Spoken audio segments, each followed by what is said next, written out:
announced that the Committee on Foreign Relations has further findings following up on the preliminary findings initially issued several weeks ago. Matapos ang tatlong hearing, tatlo na naman ang aming findings at natuklasan. Unang-una, ang pag-aresto at pagsuko kay dating Pangulong Rodrigo Duterte sa ICC ay klarong may motibong politikal. Ikalawa, may magkakaugnay na pagtatangkang pagtakpan ang mga detalye at motibo sa likod ng pag-aresto ng dating Pangulo. May cover-up. Habang nagpapatuloy ang unang pagdinig, tumanggi si DILG Remulla na magsalita. Tanungin siya tungkol sa panayam kay Pinky Webb, kung saan sinabi niya na group effort ang pag-aresto at in-invoke pa ang executive privilege samantalang lumabas na sa media. Una, tinawag niyang chismis ang pahayag.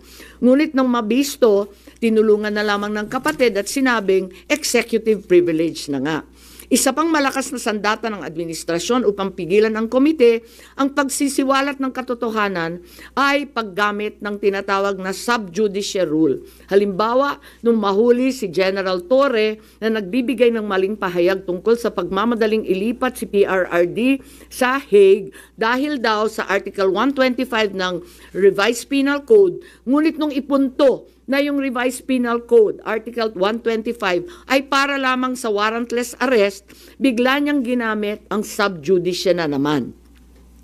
Isa pang indikasyon sa pagtatakip ng administrasyon ay ang blanket invocation ng executive privilege ni Executive Secretary Bersamin upang pagbawalan lahat ng opisyal ng ehekutibo dumalo sa ikalawang hearing noong 3 ng Abril.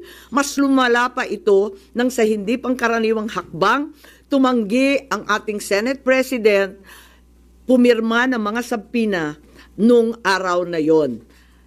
Bagaman dumalo mga opisyal sa ikatlong pagdinig noong 10 ng Abril, ginamit pa rin ang executive privilege sa mga susunod na isapin.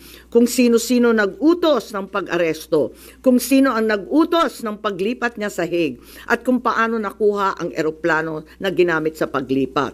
Hindi nagtapos ang cover-up sa pagdinig dahil alam din natin na matapos yon pinalaya si Ambassador Lacanlilao at hindi na naman pinirmahan yung mga sabpina. Matapos ang pag-aresto kay PRRD, lumakas ang pro-Duterte sentiment at bumagsak ang trust rating ng administrasyon. Ayon sa isang mapagkakatiwalaang source, naglunsad na ngayon ang administrasyon ng isang communication plan upang ilihis ang atensyon ng publiko patungo sa mga issue ng West Philippine Sea at di umanong disinformation ng mga tinatawag na China trolls ng kanilang embassy. Kaya asahan natin na ito ang magiging balita sa mga susunod na araw. Hindi inaasahan ang political backlash sa pag-aresto sa dating Pangulo, kaya ngayon sinusubukan nilang kontrolin ang sitwasyon sa pamamagitan ng pag-focus sa West Philippine Sea, pagsisi sa China, at sa huli ay iuugnay ang pagtaas ng suporta kay Duterte sa sinasabing kampanya disinformation ng China. So una, may duda tayo na politically motivated. Ikalawa, whole of government ang nagamit dito na talaga naman comprehensive itong planong ito. At ikatlo, ang mga posibleng managutan ng criminal and administrative charges. At iminumungkahi namin na imbestigahan ng Office of the Ombudsman ang mga sumusunod. Una, si DOJ Secretary Remulla Boying maaring managot sa violation of RA 3019, Anti-Graft and Corrupt Practices for sanctioning an invalid administrative arrest against the former president in contravention of the ruling of the Supreme Court in the 2023 case of Immigration versus Juan Wenle. Maliwanag na napakadaming kondisyon, kwalifikasyon at requirement na isinaad ng ating Korte Suprema doon.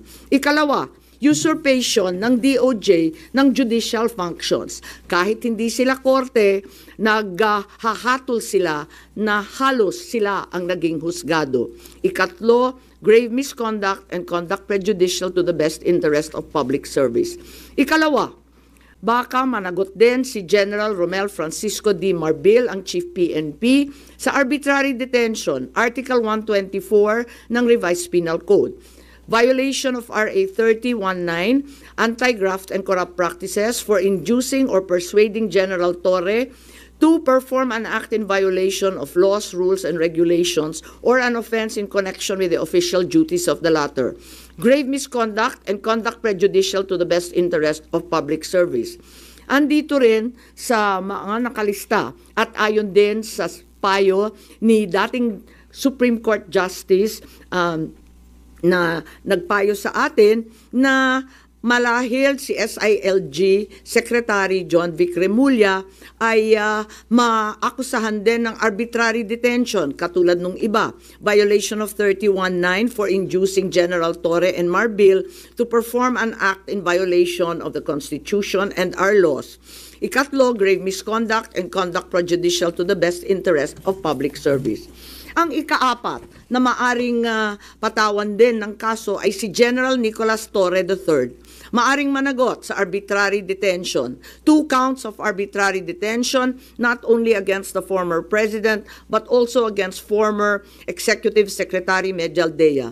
Ikalawa, violation of RA 7439 for not allowing the former president to be visited by VP Sara, both his daughter and his named counsel, and for forcing the former president's lawyers to leave him.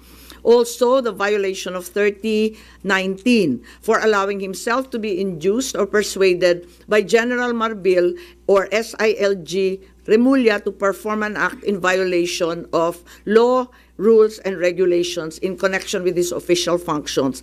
Grave misconduct and conduct prejudicial to the best interest of public service ay maaari ring ipataw laban kay General Torre. Ikalima, Ambassador Marcos V. Lacanilao. Maaring managot sa usurpation of official functions, Article 177 of the Revised Penal Code, pagsisinungaling sa ibang kaso at perjury sa ilalim ng Article 183 of the Revised Penal Code, false testimony in other cases, and perjury in solemn affirmation under Article 183 of the Revised Penal Code, at conduct prejudicial to the best interest of the service. So ito ang further findings namin. Hindi ko masara yung investigasyon kasi marami pa rin mga issue katulad ng sinong tumulong sa ICC, yung tungkol sa eroplano na nanatiling bukas at masalimuot. It's been a rumor, once again, that the Vice President will in fact be issued by the ICC a warrant immediately. So, alam natin na si VP Sara ay nandun sa listahan. Pero alam ko na nasa ibaba siya, no? Doon sa mga pinangalanan.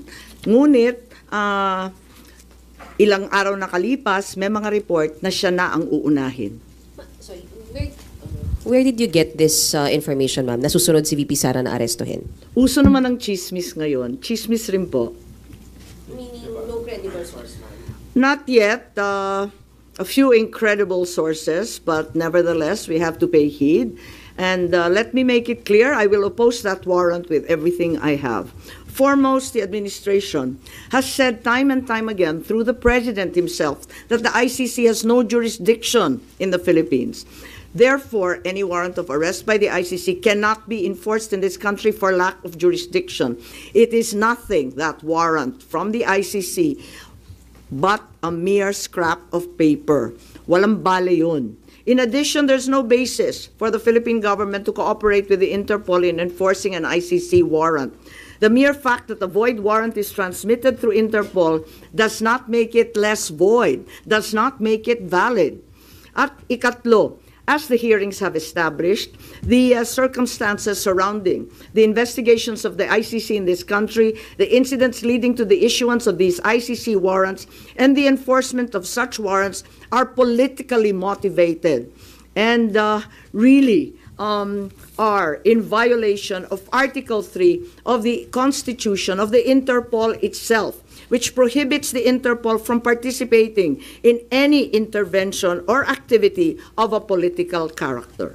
Ma'am, sabi niyo, you will do everything para harangin sakaling magkaroon na rin ng arrest warrant laban kay VP Sara. Ano Well, ba mga action na gagawin niyo? Wala tayong balak na isuko ang soberanya ng Pilipinas at ibaliwala ang ating husgado.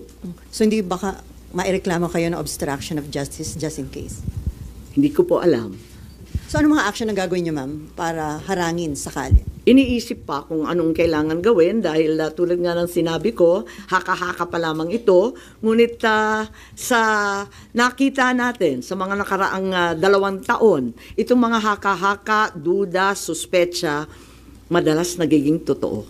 So may mga preparation na rin si VP Sara dyan sa chismis na natanggap niyo, ma'am? Marahil po. Sorry, isa lang. Pero yung warrant na paparating para kay Senator Bato and other former police officials, credible na po yung source niyo doon, ma'am? Parang, kasi maliwanag yung listahan, pero andun siya sa sumunod na listahan ng ICC, di ba? Andun siya sa warrant, kaya't inaakala namin na yun na ang susunod. Pero hanggang ngayon, wala naman inilalabas at nagbago ang ihip ng hangin at ang balita ay si VP Sara. Ma'am, Yes? kanina nabanggit niyo po kanina na part ng diversionary tactic yung paglabas ng issue ng supposed paid trolls ng Chinese Embassy in Manila. Are you now saying that Senator Tolentino and the yung committee niya po were used po for this propaganda by the administration? Ay hindi ko naman gawain bumatikos ng kapwa senador, pero ang alam ko may utos talaga sa admin media na i-divert at mag-squid tactics ng bonggang-bongga, i-divert sa iba't ibang balita tulad ng mga sagupaan, yung fake news nga na tinake over na, yung kung ano-anong mga isla at islet, tapos yung balita ng 20 pesos rice, sinabay-sabay para ilayo sa tunay na problema. But as a sitting senator po, kayo po hindi kayo nababahala if there's some truth to it na although it's a widespread speculation na even before pa na gumagamit yung China ng machinery, ng propaganda machinery regarding sa WPS issue. Naku naman, sigurado tayong meron. Walang pagkakaila, walang duda na meron silang makinarya para dyan. Meron din ang mga Amerikano, meron din yung iba't ibang mga malalaking bansa. Marami talagang nakikialam. Next time po. Ma'am, how do you feel about people saying na hindi maganda na kayo po kinampihan nyo yung mga Dutertes, yung kalaban ng kapatid nyo, more than dun sa kadugo nyo po sa si President Marcos. How do you feel about that? Masamang-masama ang loob ko, ngunit ang akin lamang, kailanman hindi kami nag-away ng aking kapatid. Yung mga amuyong sa palasyo, yung mga nariyan, yung mga lulong, ayun, sila po ang ating kaaway. At hindi ko naman kinakampihan ang isang panig laban sa isa. Ang pinapanigan ko lamang ay ang soberanya ng Pilipinas na isinusuko natin. Nakakahiya naman itong ginagawa natin na. Ma'am, sino daw yung lulong? Abangan po ninyo. Abangan po ninyo. Pero ma'am, hindi ba in a way parang baka ma-destabilize yung leadership mismo ng kapatid nyo dito sa mga nagiging findings at mga statements nyo against people around him? Hindi ko linalabanan ng sinuman, binabasa ko lang ang lumabas sa katibayan mula sa hearing. Wala akong magagawa kung litaw ng litaw ang katotohanan. So, okay lang kung medyo makadestabilize ito sa leadership ni... Wala ni tayong BBM. pagnanais mag-destabilize sa Pilipinas. Marami na tayong problema. Ngunit ang katotohanan ay kinakailangan mangibabaw sa lahat. Last na lang po. Ma'am, may balita na parang may intention na ang manalo ay mga pro-China and then kapag nanalo, ipaparepeal yung batas about yung maritime zone law. Wala akong alam kung tungkol dyan. Ako ay tanging pro-Pilipino. Ipaglalaban ko ang ating bansa tulad ng ginawa ng tatay ko sa sinuman at anumang dambuhalang kapangyarihan. Sen, good morning. Do you think yung pagsasampa ng reklamo sa ombudsman could help deter kung ano man yung susunod na plano ng ICC para magdalawang isip yung mga nagpatupad nung una kay dating Pangulo? Sana po, inaasahan ko po. Kailan po kaya yung pagsasampa ng reklamo? Tignan natin kung anong magagawa. Ito lang yung mula sa amin sa findings, ito ang lumilitaw at saka si Justice Ascona, sabi niya may labag talaga sa ating saligang batas, sa ating mga batas na pinaiiral at kinakailangan managot yung naglabag. Ma'am, balikan ko lang yung warrant, ICC warrant to, ma'am, no, yung narinig nyo para kay VP Sara. When is this coming out? Chismis nga lang kaya walang name and date. Ma'am, yung further findings nyo, does it need yung approval po ng committee members? Yes, hindi to committee report hindi ako kukunwari na committee report to. We are not in session, we're in recess. So, wala pa talagang committee report na masasabi. Kaya lang, sa daming nagtatanong, sa marami na nagsubaybay sa oras-oras na hearing, pakiramdam ko, obligado ako magsaad ng findings along the way. Kasi nga hindi matapos-tapos at hinahadlangan ng todo-todo. Ma'am, doon may binabanggit din po na yung Republic Act 9851, wherein it says na yung pag-present sa local court ng isang individual who is facing an allegation of crimes against humanity, hindi na kailangan the government, although the term used was may surrender yung individual niya. Do you think it's enough doon sa nangyari kay former president? Sa bagay na yan, sa palagay ko, ang Senado kasama ng Kongreso maaring magbago ng batas at liwanagan yung Article 17 nung 9851 kasi hindi maliwanag doon, parang natanggal sa proseso ng pagpipinal. Nakita ko yun, maliwanag yung surrender, maliwanag yung alin yung extradition, maliwanag na yung surrender ay para sa dayuhan lamang. Pero doon sa final version mukhang na-edit, kaya maari natin tignan yan dahil ang purpose ng investigation sa Senado ay talagang in aid of legislation. Isa na yun na kinakailangan tignan. Isa pa yung extradition law na inakda ng tatay ko. Ang tagal-tagal na nun. Marahil kinakailangan tignan na rin natin yan dahil hindi na pakay sa mga problema ngayon yung ibang provision doon.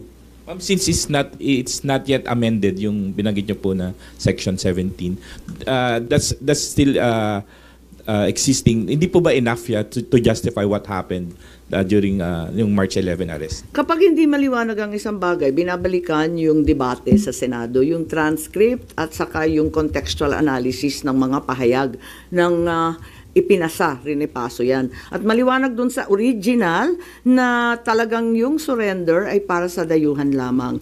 Kung bakit na iwaglit at naiwan yun at may nilagay na mga pag-aamyenda sina Senator Subiri, sina Senator Gordon nung panahon na yon, hindi ko alam kung nakalimutan lamang o sa pagmamadali hindi na isaayos ng maigi. Pero yan naman ang trabaho talaga ng mambabatas. Tignan at isaayos, iklaro ang mga hindi masyadong maliwanag.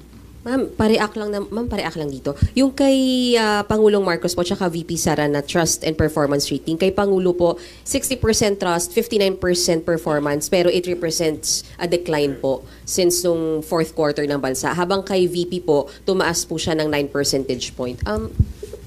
Comment on this. Pasensya, pero hindi na ako nagbabasa ng survey. Kaya hindi ako up to date dyan. Ang nararamdaman ko, ang pagpuot, ang hinanakit, at ang galit ng mga Bisaya. Galing po ako sa Cebu, mamaya pupunta ako sa Davao. Alam na alam ko ang pakiramdam nila. Ngayon, kung ganito rin ito sa Luzon, ramdam ko sa Manila, hindi ugali ng Pilipino ang pang-aapi sa matanda na may sakit. Hindi natin gawain yan.